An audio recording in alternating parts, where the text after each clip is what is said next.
Assalamualaikum warahmatullahi wabarakatuh. Halo guys, kembali lagi bersama saya Bobby Herian. Kita akan kembali mengomentari video dari Pil Pahit yang judul Gila, Rhoma Irama langsung balas Gilbert. Kita akan langsung tonton videonya dan habis itu akan kita komentari guys.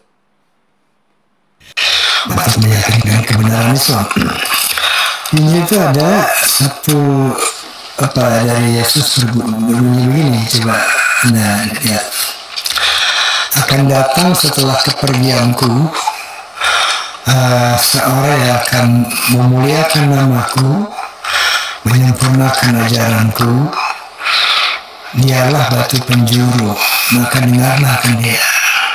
Itu ada kan? Sebetulnya orang Kristen sekarang ini mengikuti Paulus bukan Yesus. Pertama Yesus mengatakan soal babi itu haram di Torah dalam imamat orang Lewi. Ya, imamat orang Lewi babi haram. Lalu Yesus berkata, kedatanganku bukan untuk merubah Taurat, tapi dahsyat, tapi menggenapkannya. Lalu apa kata Paulus? Jadi di sini berarti babi itu haram. Imamat orang Lewi babi haram. Jadi gini, orang-orang ini yang Kristen ini nggak ngerti arti kata menggenapi. Ya, menggenapi jadi kan mereka dogmanya adalah bahwa Yesus datang dan membawa dengan perjanjian baru, dan itu adalah untuk menggenapi perjanjian lama, sehingga perjanjian lama tidak berlaku lagi, yang berlaku adalah perjanjian baru. Itu bukan menggenapi namanya, itu mengganti, merubah. Ingat, menggenapi artinya tidak mengganti atau merubah. Apa arti kata menggenapi? Nih saya kasih tahu ya. Ini harus di pelajaran bahasa sederhana loh. Apa arti kata menggenapi? Menggenapi itu adalah menambah sehingga genap atau lengkap. Menambah sehingga genap atau lengkap.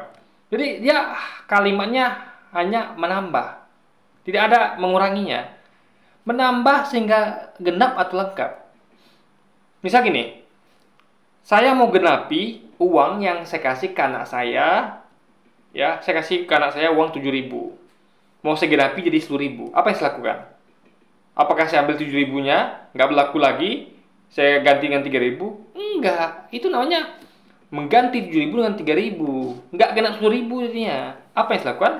Saya tambahkan uang 7.000 anak saya tuh dengan uang 3.000. Sehingga 7.000 tambah 3.000 genap jadi 10.000. Itu maksud menggenapi. Sama kayak gini. Pancasila. Pancasila misalnya ada misalnya dulu, misalnya anggaplah awal-awal itu baru ada 3 sila. Keutamaan Esa, sila pertama, kedua kemanusiaan dan beradab, sila ketiga persatuan Indonesia. Lalu mau digenapi dengan sila keempat dan sila kelima. Kerakyatan yang diperlibatkan kebenaran dalam pengusahaan perwakilan, sila kelima keadilan sosial bagi seluruh Indonesia. Nah itu dua sila terakhir itu menggenapi Pancasila sehingga menjadi 5 sila. Artinya tidak ada yang dihilangkan guys, semuanya berlaku.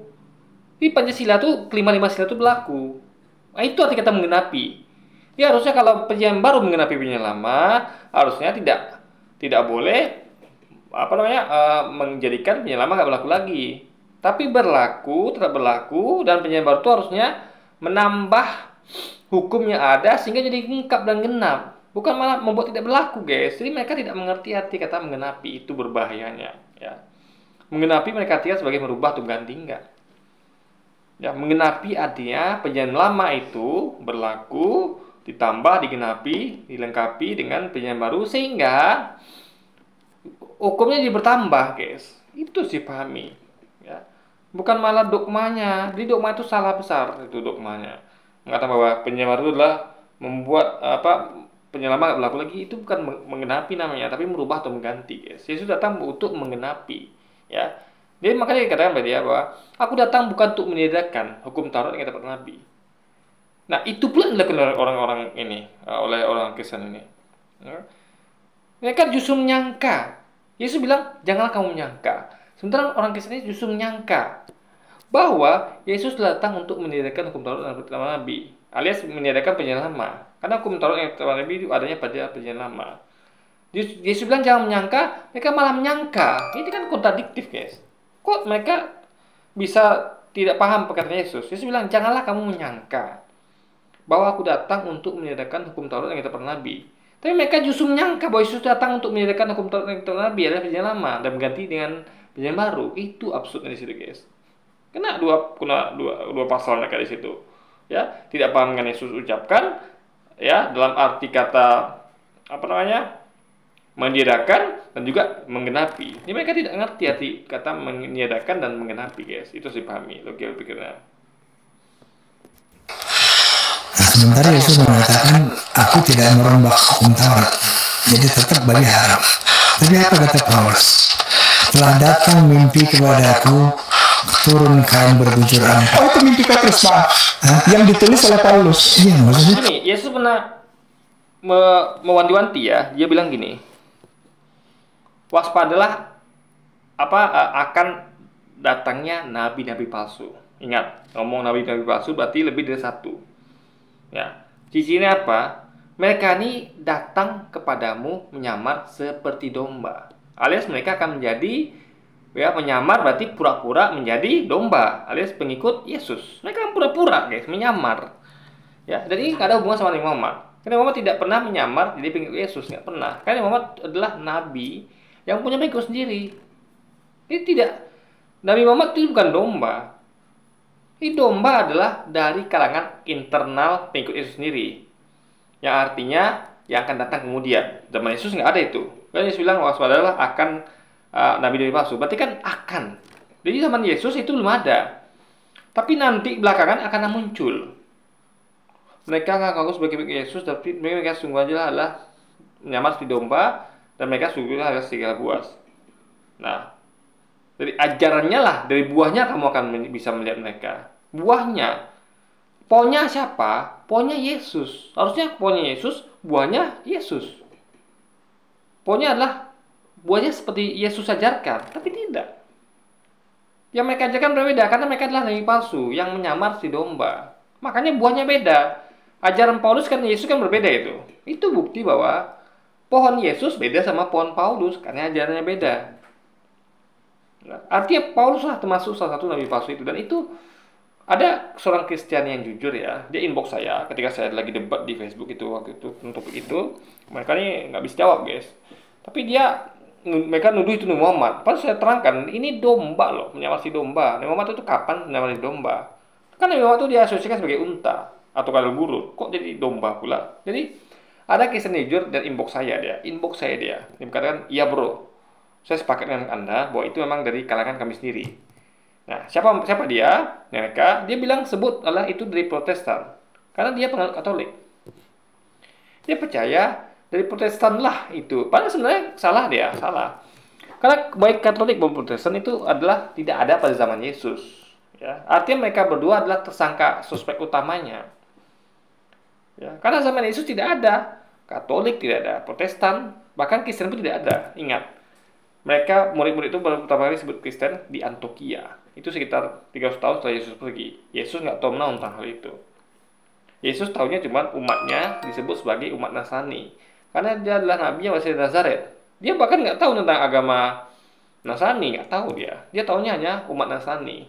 Nah, itu gue pikir, guys. Artinya, agama Nasrani dan agama Kristen atau umat Kristen itu adalah buatan manusia. Ya. Yang tidak ada. Yesus pun nggak tahu itu. Karena itu baru sebut belakangan gitu kan. Paulus. Iya, ditulis oleh Paulus, tapi yang ngomong itu yang mimpi itu Petrus. Oke, maka telah di dalamnya ada seluruh kaki berkaki 4. Maka halalah seluruh binatang berkaki 4. Itu kan kontradiksi. Iya, betul. Baru teman-teman, berjumpa lagi dengan saya Brother Pio. Kali ini kita akan menanggapi podcast Roma Irama yang mewawancarai Bangke. Tepuk tangan buat Ustaz K.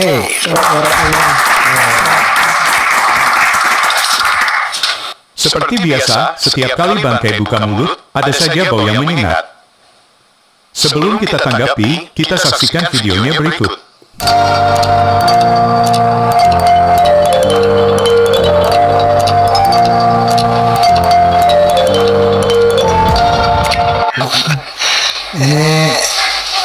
Dulu Anda pendeta.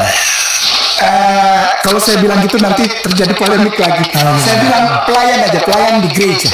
pelayan di Iya, gereja. insya Allah itu lebih agak soft dan insya Allah bisa diterima. Oke. Pelayan di gereja. Oke. Barusan Bangkai berkata, kalau dia katakan mantan pendeta akan jadi polemik. Padahal pada awal-awal ceramahnya saat sebelum orang pertanyakan legalitas kependetaannya, dia dengan bangga dan pede mengatakan dia adalah mantan pendeta. Sekarang setelah dipertanyakan dan bahkan sekolah STT Jakarta mengeluarkan.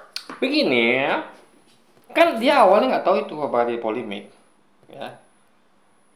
Dan dia baru sadar, ternyata teman-teman kita Kristen ini ternyata tidak, kan kita tahunya teman-teman Kristen itu adalah penganut ajaran kasih. Jika ditampar pipi kanan kasih pipi kiri, artinya nggak bakal nampar deh intinya. Karena ditampar pipi kanan kasih pipi kiri, gimana mau nampar orang gitu kan? Kasihlah musuhmu. Di mana dia mau memusuhi orang? Sedangkan musuh jadi kasih, jadi ini hal yang nggak diduga, ya. Di politik itu nggak diduga. Ternyata kelakuan dari umat Kristen itu adalah seperti itu, bertentangan dengan dogmanya, ajarannya, ajaran kasih berbeda, guys. Nah, tentu terkejut bisa kayak nama kita juga kan, kok begini jadinya, kok jadi polemik, gitu kan? Jadi mereka ini mainnya guys ya, memang mereka tuh berusaha untuk menegradasi orangnya. Itu teknik yang biasa mereka gunakan. Jadi gunanya untuk apa? Agar ketika orang itu ngomong nggak lagi dipercaya, karena sudah sosoknya itu sudah sudah diturunkan derajatnya. Sama gini bilang kan, misalnya ada orang ngomong kan, jangan merampok, langsung di framing, dia tuh perampok. Gimana orang mau ngomong kebenaran kalau di orangnya framing seperti itu, orang bilangnya gini, perampok ngomong apa aja pasti salah gitu kan. Kan begitu cara mainnya, guys. Itu yang tidak elok. Mereka tuh menyerang personal, itu yang harus dipahami. Ya. Ini gimana orang menyampaikan kebenaran, gimana mau debat argumentatif kalau diserang itulah pribadinya. Jadikan ajang gosip lah. Itu dosa sini lah gitu, tanpa bisa membuktikan, ingat ya. Yang membuktikan adalah yang nuduh, bukan yang tuduh. Misalnya Anda nuduh saya telah melakukan fitnah. Ya Anda yang membuktikan, bukan saya yang buktikan. Karena saya yang dituduh melakukan fitnah gitu, guys. Kalau saya makanya saya nggak pernah nuduh orang, nggak pernah saya ngapain coba. Karena saya nggak punya bukti. Ya. Jadi berhentilah main secara personal gitu. Itu tidak elok, gitu kan? Begini, guys. Cukup lawan argumentasi dengan argumentasi, di situ akan dinilai kecerdasannya Anda gitu kan, dibandingkan Anda tuh menegradasi personal, sehingga ternyata memang motif Anda tuh memang bukan argumentasinya, bukan kebenaran, tapi memang pembenaran, sehingga orangnya pun ada degradasi personalnya gitu kan. Keluarkan surat pernyataan resmi. Barulah Bangkai merubah strateginya dengan mengatakan pelayan gereja. Kalau pelayan gereja itu umum, disediakan, bisa penyanyi. Dan untuk pelayan gereja tidak bisa dituntut ijazah, jadi Bangkai berlindung di balik pelayan gereja. Yes. Tidak ada yang nggak bisa tuntut ya. Semua pernyataan kalau memang itu adalah hoax itu bisa tuntut. Jadi ini ada hubungan sama ijazah, nggak ada ijazah gitu. Ya. Dan itu bisa dibuktikan harusnya oleh mereka nuduh ini. Jadi mana buktinya? Itu harus disampaikan. Mana buktinya gitu kan? Karena nuduh tanpa bukti itu maksudnya apa gitu loh. Perbandingan agama untuk meyakinkan kebenaran Islam. Ini itu ada satu dari Yesus berbunyi begini, coba Anda lihat. Akan datang setelah kepergianku seorang yang akan memuliakan namaku, menyempurnakan ajaranku. Dialah batu penjuru, maka dengarlah ke dia. Ya ini yang saya bacakan dalam bahasa asing. Itu Yohanes, kitabnya namanya Yohanan.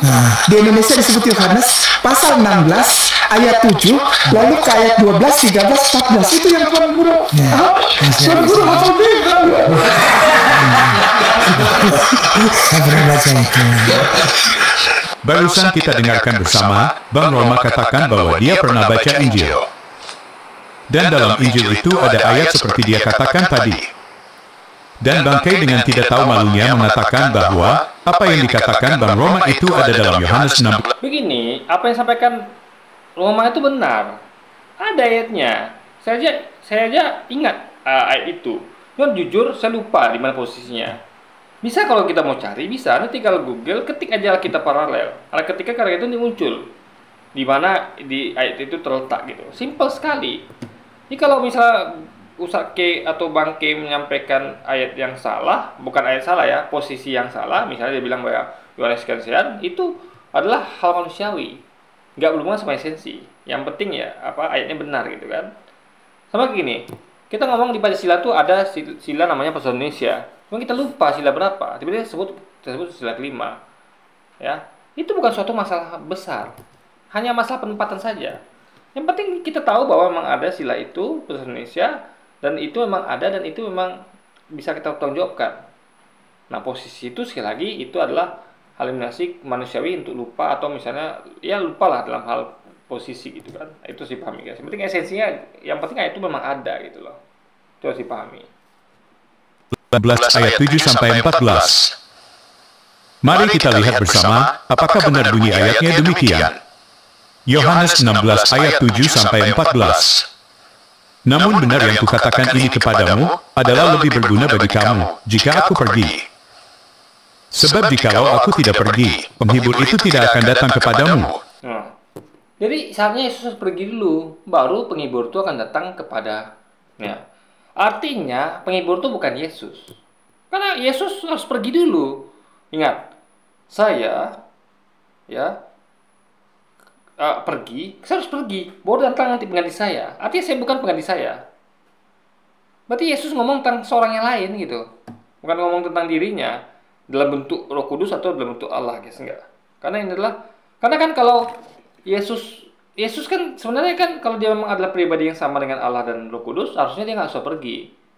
Di situ dia. Karena kan tetap kan makanya beda guys ya. Yesus di bumi, Bapa di surga, Allah di surga. Artinya ada dua oknum di situ, gitu loh. Makanya Yesus harus pergi, baru dia datang gitu kan. Maka Yesus pernah ngomong gini bahwa aku akan pergi kepada Bapakku, dan aku akan menyediakan tempat bagi kalian di surganya, di kerajaan surganya. Yesus tuh menyediakan tempat ya di kerajaan surga milik Bapaknya. Artinya dia bukan pemilik surga. Surga itu milik Bapaknya. Dia hanya orang yang menyediakan tempat. Saya misalnya nih, ya saya ini rumah Bapak saya misalnya. Saya akan datanglah, tenang kalian sini dulu ya. Jadi saya akan jemput, saya akan sediakan tempat untuk kalian di rumah Bapak saya. Artinya saya bukan pemilik rumah. Artinya ada orang lain selain saya, itu Bapak saya. Itu loh gue pikir. Jadi ini jelas dia ngomong tentang sesuatu yang lain, bukan tentang dirinya. Karena dia harus pergi dulu, baru ya penghibur itu akan datang. Artinya penghibur adalah bukan dirinya, ya, bukan bagian dari Trinitas. Itu harus dipahami logika pikirnya. Tetapi jikalau aku pergi, aku akan mengutus dia kepadamu. Dan kalau dia datang, ia akan menginsafkan dunia akan dosa, kebenaran dan penghakiman. Akan dosa, karena mereka tetap tidak percaya kepadaku. Akan kebenaran, karena aku pergi kepada Bapa dan kamu tidak melihat aku lagi. Akan penghakiman, karena penguasa dunia ini telah dihukum. Masih banyak hal yang harus kukatakan kepadamu, tetapi sekarang kamu belum dapat menanggungnya. Tetapi apabila ia datang, yaitu Roh kebenaran, ia akan memimpin kamu. Jadi masih banyak yang akan Yesus katakan. Artinya ajarnya belum lengkap. Ya. Belum lengkap. Kalau lengkap kan semuanya harusnya sudah dikatakan dia. Ya, karena sekarang tuh belum dapat menanggungnya. Artinya gini, sama gini. Misalnya saya adalah guru SMP. Saya bilang menurut saya gini. Masih banyak yang harus kukatakan pada kalian, tapi sekarang kamu dapat menanggungnya. Kenapa? Karena masih SMP. Nanti akan datang guru SMA yang akan menggantikan saya, yaitu Roh penghibur kebenaran ini, ya. Jadi saya harus pergi dulu nih. Saya pergi, baru datang guru SMA itu. Nah, mereka akan menjaga sisanya. Itu yang harus dipahami logikanya, guys. Jadi akan ada nabi setelah Yesus nanti yang akan mengajarkan sisanya yang banyak. Ingat ya, masih banyak hal yang harus kukatakan padamu. Banyak lagi, guys. Itu yang diajarkan di Muhammad. Banyak hal yang belum bisa Yesus ajarkan. Karena orang-orang itu belum bisa menanggungnya sekarang. Bukan butuh proses. Jadi kalau mendapat menanggungnya, artinya kan ada proses itu. Jadi Yesus tidak memberikan semuanya. Dia menggantungnya dan menyerahkan kepada penghibur yang akan datang. Menggantikan dia. Ya, hal yang banyak itu yang belum dapat ditanggung oleh murid-muridnya, orang pengikutnya, karena mereka tentu, makanya ini menjadikan kita logis bahwa memang nabi-nabi itu diutus secara periodik. Ya. Karena kalau sekarang belum dapat menanggungnya, ada mereka ya, ada dulu namanya Musa, Ibrahim, Nuh. Masa belum bisa menanggung? Artinya memang ini proses yang rumit, yang berkelanjutan. Kalau zaman Yesus saja itu belum dapat menanggungnya, apalagi zaman Musa, zaman Ibrahim, maka itu proses yang terus berjalan hingga nanti datangnya nabi terakhir, yaitu Nabi Muhammad. Baru ajaran itu sempurna. Makanya Allah katakan di Al-Quran bahwa hari ini telah disempurnakan Islam sebagai agamamu. Disempurnakan ketika datang Muhammad. Muhammad lah yang mengatakan banyak hal yang harusnya Yesus ucapkan tapi belum dapat diucapkannya karena pengikutnya belum dapat menanggungnya. Yang menanggungnya siapa? Pengikutnya Muhammad. Itu lagi pikirnya, guys. Ke dalam seluruh kebenaran. Sebab ia tidak akan berkata-kata dari dirinya sendiri, tetapi segala sesuatu yang didengarnya itu. Nah, kan itu Muhammad seperti itu. Dia tidak berkata-kata dari diri sendiri, tapi segala sesuatu yang dengarnya. Kan Muhammad itu mendengarkan firman Tuhan. Itu yang disampaikannya, firman Tuhan, yang itu 100% firman Tuhan yang ada di Al-Quran. Ya, itu yang harus dipahami, guys. Ya kan? Dan ia akan memberitakan padamu hal akan datang. Itulah Muhammad. Dia memberitakan hal akan datang kan, bahwa akan terjadi Dukhon, akan turunnya Dajjal, turunnya Nabi Isa, kan dia memberitakan tentang hal akan datang. Nabi Muhammad. Artinya ini adalah nubuatan kepada Nabi Muhammad, guys. Itu loh berikutnya. Yang akan dikatakannya dan ia akan memberitakan kepadamu hal-hal yang akan datang. Ia akan memuliakan aku, sebab ia akan memberitakan kepadamu apa yang diterimanya daripadaku. Nah itu, Yesus dimuliakan oleh kita semua, dimuliakan oleh Muhammad, dimuliakan sebagai, di Quran itu disebut sebagai orang yang terkemuka di dunia akhirat. Itu kurang mulia apa Nabi Yesus disebut sebagai orang yang terkemuka di dunia akhirat? Dimuliakan, Islam memuliakan Yesus, karena Yesus adalah salah satu nabinya Tuhan Allah, guys. Itu dipahami. Nah, kalau dia Nabi Muhammad itu memberitakan kepada kita apa yang diterima dari Yesus, itu hal wajar. Itu namanya tongkat istafet kenabian. Ya. Jadi, Nabi Muhammad itu melanjutkan akan sama beritanya ditambah dengan berita yang didengar Nabi itu. Kan tadi ada dua konteks ini. Pertama adalah dia akan mengatakan apa yang dia bukan kata-kata dari diri sendiri, tapi apa yang didengarnya. Artinya ada lagi nanti yang didengar dia. Dari siapa? Dari Tuhan tentunya. Ya, karena Yesus sudah tidak ada. Yesus sudah tak kemana, guys. Jadi yang didengar itu dari Tuhan, yang lalu ya Yesus hanya sebagai kayak transisi lah, guys. Kayak dari guru SMP ke guru SMA, atau dari menteri satu ke menteri yang berikutnya, gitu guys. Berikutnya. Kita sudah baca bersama, apa yang dibaca Bang Roma tidak sama dengan Yohanes 16. Bahkan kalau Bang Keng ngotot pakai Yohanes 16, justru akan bertentangan dengan iman Islam. Khususnya Yohanes 16 ayat 14-15. Ia akan memuliakan aku, sebab ia akan memberitakan kepadamu apa yang diterimanya. Iya, memang kan memberitakan apa yang terima dari Yesus. Apa yang diberitakan? Sama. Tentang ajaran, ya, berbuat baik, ya kan, bagaimana kepada fakir miskin segala macam gitu. Itu yang diberitakan sama dengan Yesus itu, guys.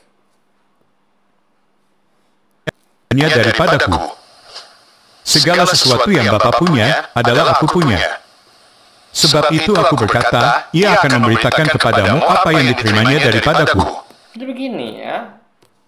Segala yang Bapak punya, aku punya. Maksudnya gini coba Anda bayangkan ya. Sini saya sering sampaikan, yang Bapak saya misalnya memiliki rumah, mobil, motor segala macam, misalnya. Nah, boleh dong anak sayangan, apalagi Yesus kan anak sayangan, mengklaim bahwa yang Bapak punya segalanya punya aku juga. Itu bukan real. Maksudnya itu adalah kata-kata maksudnya nanti ketika Bapak mau meninggal.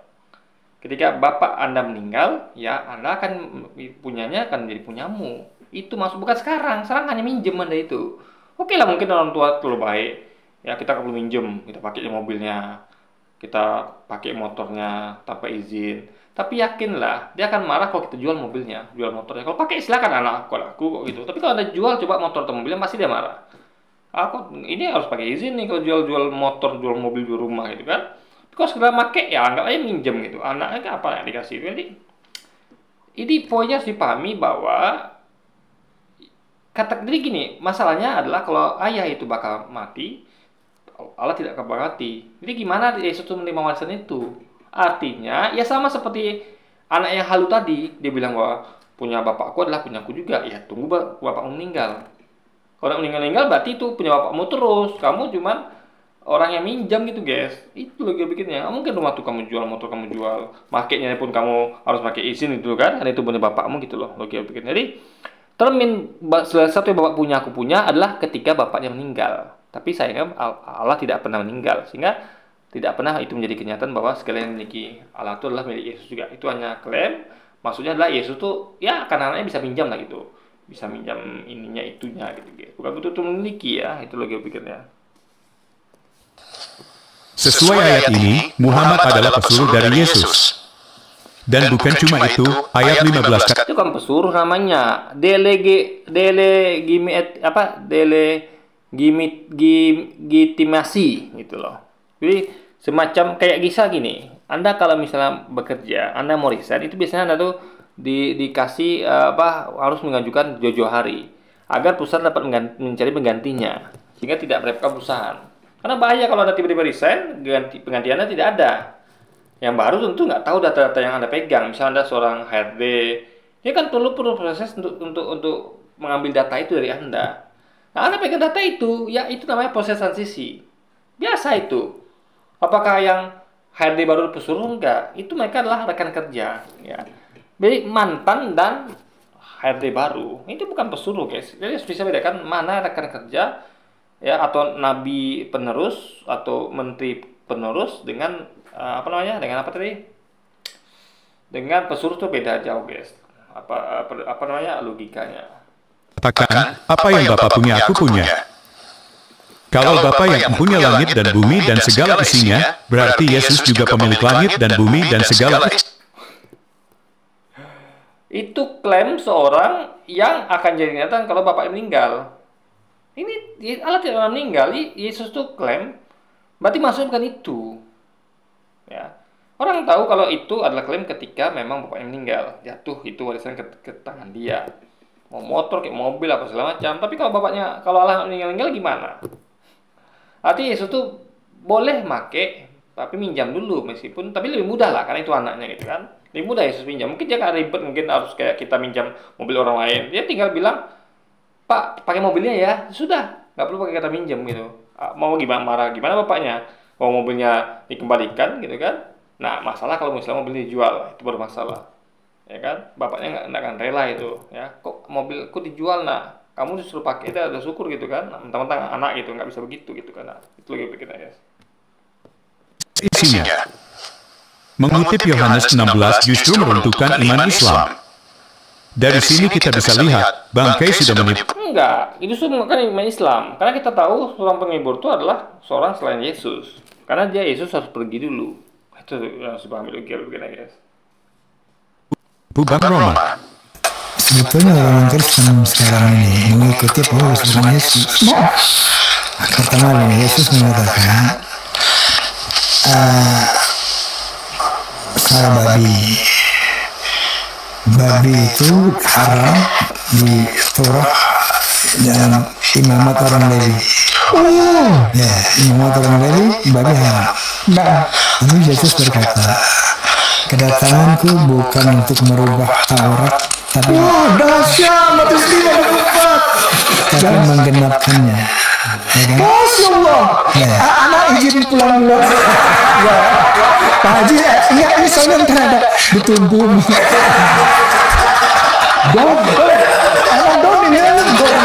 Anak trip dong. Barusan Bang Roma bicara soal makanan dalam imamat dan mengutip perkataan Yesus yang mengatakan bahwa aku datang bukan untuk meniadakan Taurat tapi menggenapinya. Lalu Bang Taylor, ngerti nggak arti kata menggenapi? Janganlah menyangka aku datang untuk menyediakan. Mereka malah menyangka Yesus datang untuk menyediakan itu. Perjanjian lama itu yang hukum Taurat itu kan perjanjian lama dan berubah dengan perjanjian baru. Enggak, Yesus datang bukan untuk menyediakan. Jangan kamu menyangka. Tapi faktanya mereka malah menyangka. Itu masalah dogma mereka di situ, guys. Yesus bilang A, mereka nyebutnya B. Yesus bilang jangan menyangka, mereka malah menyangka. Wah, datang Yesus untuk merubah hukum Taurat dan Nabi. Yesus bilang janganlah menyangka. Makanya Yesus menggunakan kata, aku datang bukan untuk menyediakannya. Ditegaskan oleh Yesus sekali lagi bahwa aku datang bukan untuk menyediakannya.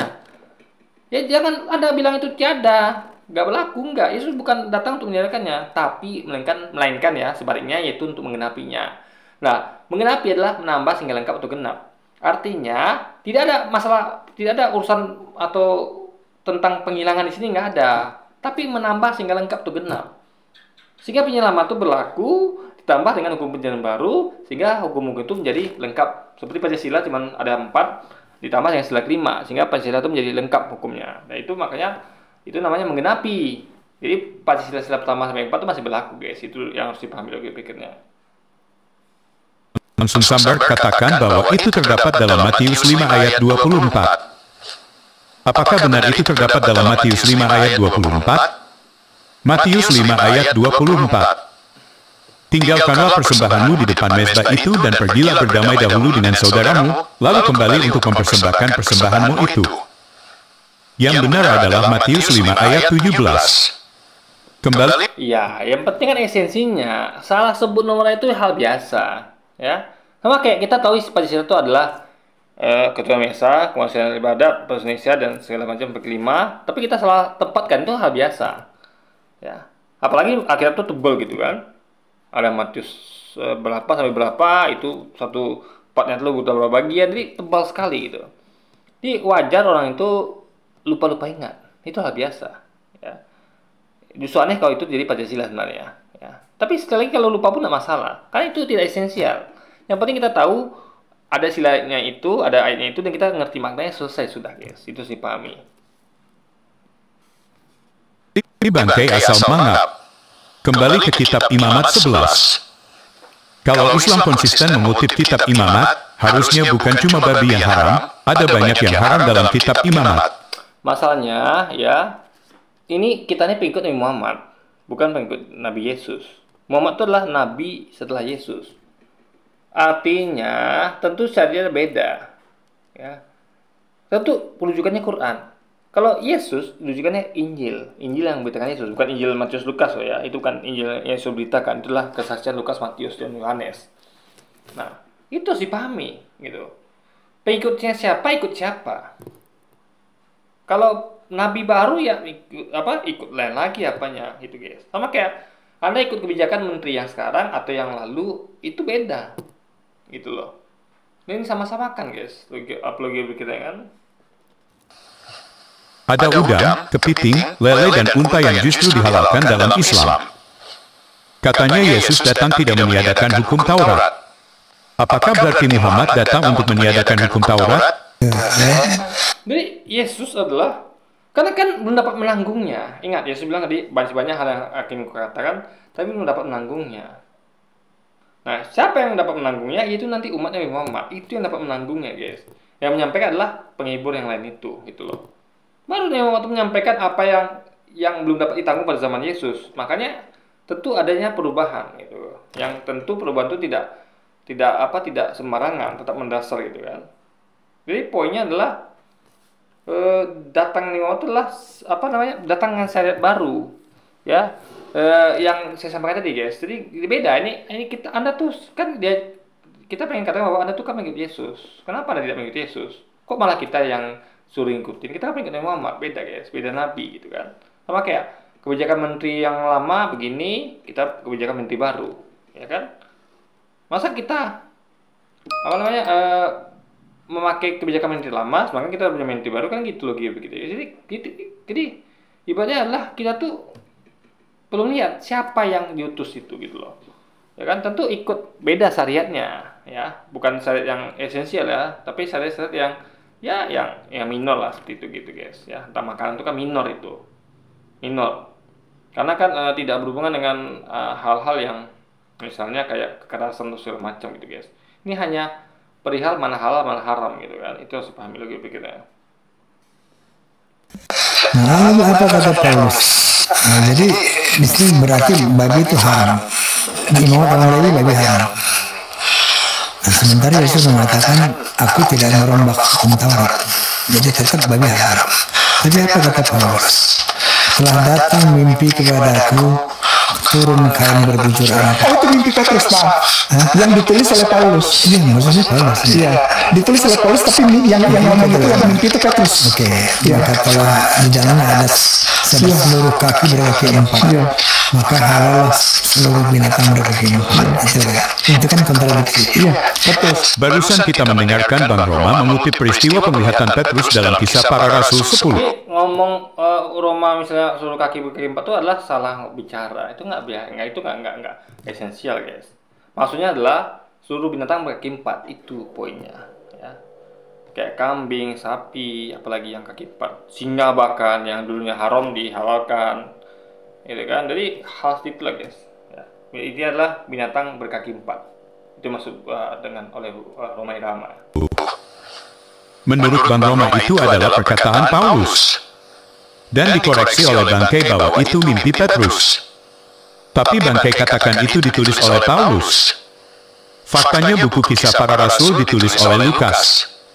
Berarti kan ditulis oleh manusia.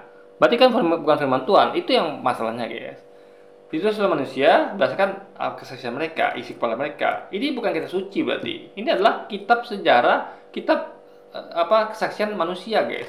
Jadi kayak saya bisa bikin kitab seperti itu, saya tinggal bersaksi aja. Saya bisa melihat suatu tokoh misalnya dia begini, dia ngomong ini itu, tinggal saya sampaikan. Saya klaim sebagai kitab suci. Padahal itu kan kitab suci. Karena itu adalah bukan firman Tuhan, tapi yang saya sampaikan adalah kesaksian saya guys. Makanya kesaksian orang itu nggak bisa disamakan dengan firman Tuhan yang ada di kitab suci. Nah, Alkitab itu adalah campuran antara firman Tuhan dengan kesaksian manusia. Yang harusnya tidak boleh ada kesaksian manusia, hanya firman Tuhan saja, tapi tidak, itu terjadi. Sama Anda bayangkan kalau seandainya apa terjadi kalau Al-Quran dan hadis itu bercampur. Al-Quran itu adalah firman Tuhan 100%, hadis bercampur antara firman Tuhan dengan kesaksian manusia. Kacau ini guys. Untungnya Islam itu mengerti dan membedakan antara mana firman Tuhan, mana yang merupakan kesaksian manusia guys. Dipisahkan tempatnya. Ya. Jadi kalau makanya itu dirumuskan lagi, ada tingkatannya. Apakah yang menyampaikan itu pelupa kah, atau memang pikun, atau memang orang yang memang tidak percaya segala macam, itu dikasih klarifikasi. Kalau mereka tidak punya penilaian sampai sedetail dan subjektif itu guys. Itu jadi masalah nanti. Jadi semua manusia itu bersaksi dipercaya aja semuanya. Nah, ini kacaunya guys. Ya.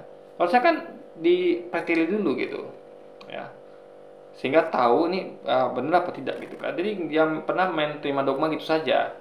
Tapi gunakan akal yang Tuhan berikan pada Anda untuk Anda mengkaji sendiri. Dan gunakan referensi dogma itu sebagai referensi saja. Kalau yang Anda lihat dogma itu bertentangan dengan logika Anda, ya tinggalkan dogma itu, selesai berkata guys. Oke, jadi mungkin ini saya udah ngantuk guys. Mungkin saya akan dari mau selesai nih ya. Ini pun kayaknya video pengulangan nih. Siapa yang saya nggak tahu kenapa judulnya kok gila Roma Irama langsung segitu. Padahal kayaknya nggak ada hubungannya deh. Ini kan video kemarin juga gitu kan, yang re-upload atau apa gitu. Oke, jadi mungkin sekian dulu aja video kita kali ini guys. Sampai jumpa lagi di video selanjutnya. Wassalamualaikum warahmatullahi wabarakatuh guys.